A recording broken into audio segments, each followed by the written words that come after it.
Hello বন্ধুরা, আপনার সবাই ভালো আছেন। আজকে আমি চলে এসেছি নতুন একটা রেসিপি নিয়ে। এখন তো পেঁয়াজকালির সময়, এখন বাজারে ভীষণ পেঁয়াজকালি পাওয়া যাচ্ছে। তা আমরা তো ভাজা ঝোল বিভিন্ন ধরনের বানিয়ে খাই। আজকে দেখুন বানাবো আমি ডিম দিয়ে পেঁয়াজকালি। তা ডিম দিয়ে পেঁয়াজকালি তরকারি করব। তার জন্য আমি এখানে ডিম নিয়ে নিয়েছি, কিছুটা পেঁয়াজকালি নিয়েছি। এবার এগুলো কেটে নেবো আমি।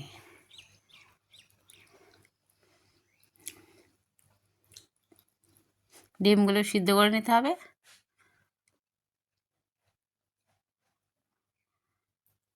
আর এই যে পেঁয়াজকালি আমি নিয়েছি, কাটা হয়ে গেছে আমার কিছুটা। আর এখানে আমি ডিম সিদ্ধ করে নিয়েছি, নিয়ে খোসা ছাড়িয়ে এবার ডিমগুলো ভাজা করে নেব। লবণ হলুদ মাখিয়ে ডিমগুলো ভাজা করে নিচ্ছি।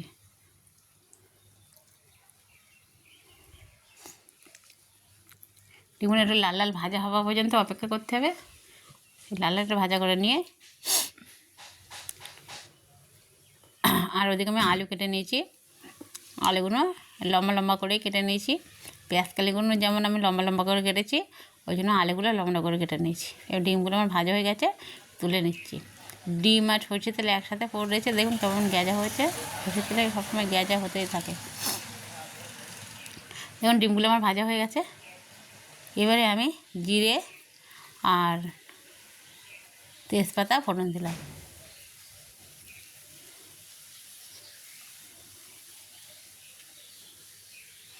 জিরে আর তেজপাতাটা ফোড়ন দিচ্ছি। আর এদিকে আমি পেঁয়াজ আর আদা রসুন একসাথে পেস্ট করে আদা পেস্টে পেঁয়াজ পেস্ট করে রেখেছি।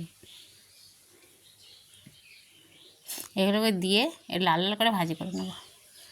যেসব কাঁচা গন্ধটা না যাচ্ছে তখন ভাজি করে নিতে হবে।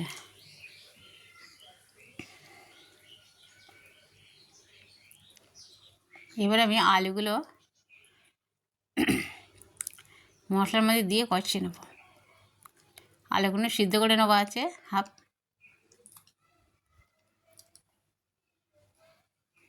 মশলার সাথে সুন্দর করে কষিয়ে নেবো আলুগুলোকে।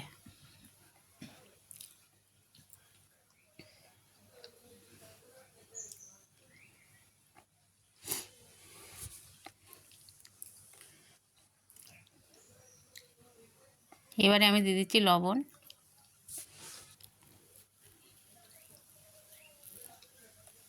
হলুদ,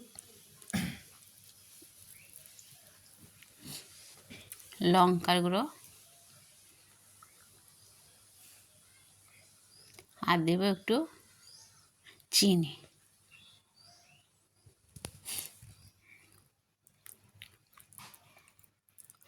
দিয়ে সুন্দর করে নাড়াচাড়া দিয়ে কষিয়ে নেব।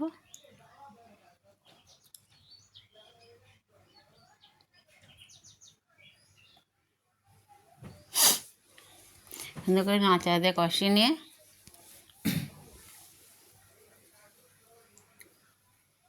দেখুন মশলাটা কিন্তু আবার সুন্দরভাবে কষানো হয়ে গেছে।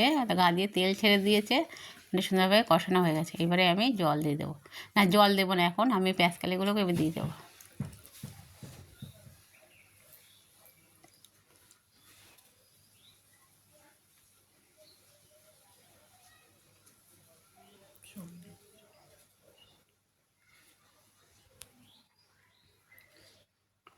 পেঁয়াজকালিগুলো দিয়েছি, দেখুন লম্বা লম্বা করে কেটে নিচ্ছে আলুর মতন করে।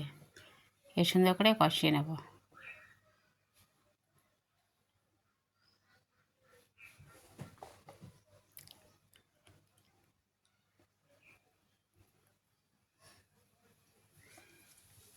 দিয়ে আলুর সাথে পেঁয়াজকালিগুলো সুন্দর করে মশলার সাথে কষিয়ে নেওয়ার পরে তারপরে জল দিয়ে দিলাম।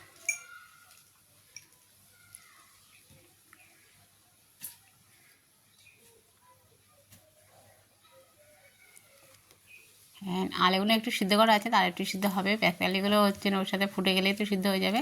আর ডিমটা দেবো, তার ঝোল যে সময় ফুটে না ওঠে ততক্ষণ অপেক্ষা করতে হবে। ফুটে গেছে, এবার আমি ডিমগুলোকে দিয়ে দিচ্ছি।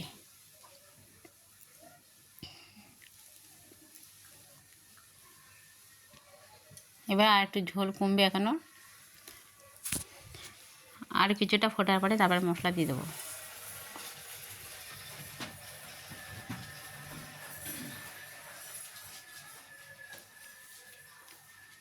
এবার আমি মশলা দিয়ে দিচ্ছি ধনের গুঁড়ো,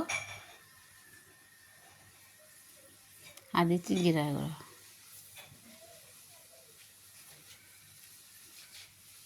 নামানোর আগে এই মশলাটা দিয়ে নামিয়ে নেবেন, ব্যাস দারুণ হবে খেতে।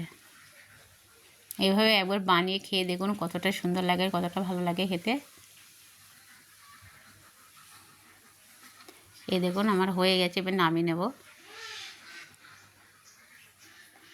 এই দেখুন পরিবেশন করে দেখাচ্ছি কতটা ভালো লাগছে দেখতে, কত সুন্দর একটা কালার চলে এসছে।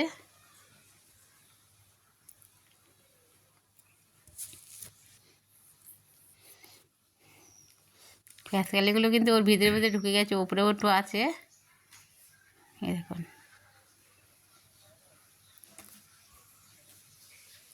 কতটা ভালো লাগছে দেখতে, দেখুন। যদি ভালো লেগে অবশ্যই করে কমেন্ট করতে জানাবেন, না লাইক করবেন, শেয়ার অবশ্যই করবেন, বেশি বেশি করে।